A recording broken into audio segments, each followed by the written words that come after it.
अध्यक्ष महोदय, मैत्रेय ग्रुपच्या माध्यमातून 2016, 17, 18 साली ह्यामध्ये 16, 17, 18 साली 3 वर्षामध्ये आपण गुन्हे आपण दाखल केले होते। ही बाब खरी आहे की जवळपास 2500 कोटीचा हा घोटाळा होता आणि त्याची संपूर्ण एमपीडीच्या अंतर्गत कारवाई चालू असताना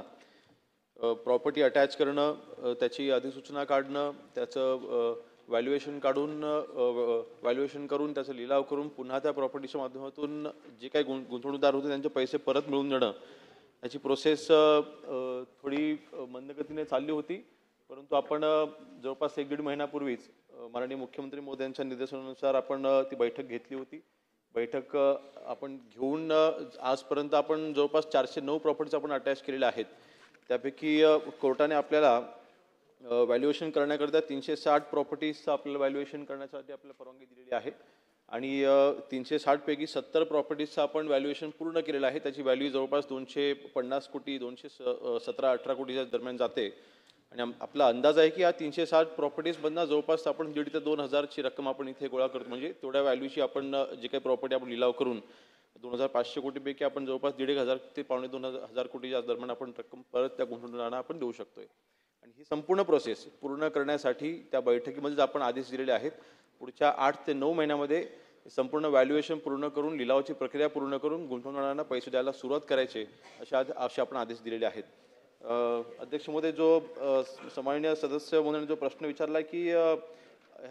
काही प्रॉपर्टीज आहेत ज्या अन्य राज्यामध्ये आपण अटॅच केलेल्या आहेत, तर तिथल्या संबंधित गव्हर्नमेंटकडनं काही कॉपरेशन आपल्याला मिळत नव्हतं, तर आपल्या महाराष्ट्र शासनामार्फत आपण त्यांना आता पत्रव्यवहार केलेला आहे की त्या सरकारच्या मार्फत जे काय त्या प्रॉपर्टीजच्या डिटेल्स आहेत, त्या बँकांकडनं काही माहिती असतील किंवा त्या प्रॉपर्टीच्या ज्या काही कागदपत्रासंदर्भात काही माहिती असेल तर ती माहिती त्वरित पूर्णात यावी आणि त्याचं अटॅचमेंटसाठी आपण प्रोसेस देखील आपण फास्ट करतो। त्या जवळपास 1000 पेक्षा जास्त त्या प्रॉपर्टीज आहेत भारत, म्हणजे कुठे राजस्थानला आहेत, काही गुजरातला वगैरे आहेत, तर त्याची देखील प्रोसेस आपण चालू केली आहे आणि नक्कीच पुढच्या 8 ते 9 महिन्यामध्ये मैत्रेय ह्या जे काही फ्रॉडमध्ये गुंतवणूकदारांचे जे काही पैसे अडकले होते किंवा फसवणूक झाली होती ती मिळायला सुरुवात पुढच्या 8 ते 9 महिन्यामध्ये पैसे मिळायला सुरुवात होईल। आणि आपल्या मतदारसंघामधील आपण जो प्रश्न इथे उपस्थित केला, आपण मला त्याची माहिती द्या, त्याच्यावर देखील आपण योग्य ती कारवाई करू। ठीक आहे अध्यक्ष महोदय, अशा फायनान्शियल युनिट्सवरती लक्ष ठेवण्याकरता आपल्याला कल्पना आहे की आताच टोरेस सारखे देखील प्रकरण घडलंय आणि या सगळ्या म्हणजे RBI बँकेचे काही नॉर्म्स आहेत आणि एक इंटरेस्ट रेट देत असताना त्याचा इंटरेस्ट रेट किती असावा ह्याची जरा आपण माहिती घेतली तर जनरली आपण 7%, 8%, 9% त्या दरम्यान आपला इंटरेस्ट मिळत असतो कुठल्याही FD वरती किंवा म्हणा किंवा गुंतवणुकीवरती म्हणा। पण ह्या काही इन्स्टिट्यूट्स आहेत ज्या महिन्याला 15%, महिन्याला 20% आणि मग एक 6-8 महिने तर तो परतावा द्यायचा आणि जनतेचा विश्वास जिंकायचा आणि मग फसवणूक करून पळून जायचं। तर अशा फायनान्शियल इन्स्टिट्यूट्सवरती लक्ष ठेवण्याकरता आपण FIU म्हणजे जेवढे आपले हेडक्वार्टर्स आहेत त्या ठिकाणी आपण फायनान्शियल इंटेलिजन्स युनिट याची आपण स्थापना केलेली आहे। मागच्या अधिवेशनामध्ये आपण त्याची घोषणा केली होती, माननीय मुख्यमंत्री महोदयांच्या निर्देशाने आपण त्याची स्थापना केलेली आहे। ह्या फायनान्शियल इंटेलिजन्स युनिटच्या माध्यमातून ज्या ठिकाणी अशा काही फायनान्शियल इन्स्टिट्यूट्स आहेत ज्या अननॅचरल इंटरेस्ट देत आहेत त्यांच्यावरती लक्ष ठेवायचं काम करेल आणि कुठे आपल्याला शंका येत असेल तर त्या ठिकाणी त्याच्यावर दृष्टीने कारवाई करेल आणि फ्रॉड व्हायच्या अगोदर आपण ते रोखण्याचे आपले ते प्रयत्न असणार आहेत। आणि ह्यामध्ये आपण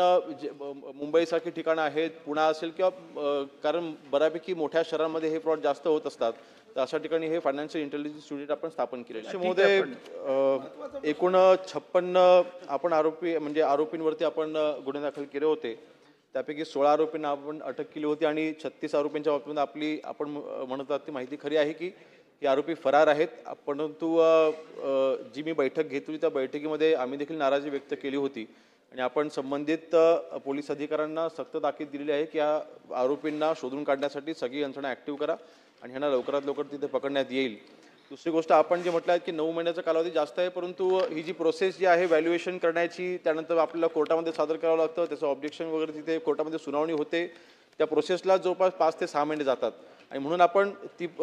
लिलावाची प्रोसेसच्या स्तरापर्यंत येईपर्यंत आपल्याला 5 ते 6 महिने जाणार आहेत आणि त्यानंतर आपण 3 महिने आपण हे गुंतवणूकदारांचे पैसे परत करण्यासाठीचा आपण कालावधी ठेवलेला आहे, म्हणून आपण ते 8 ते 9 महिने म्हटले। परंतु नक्कीच आपला शासनाचा प्रयत्न असंच असणार आहे की पुढच्या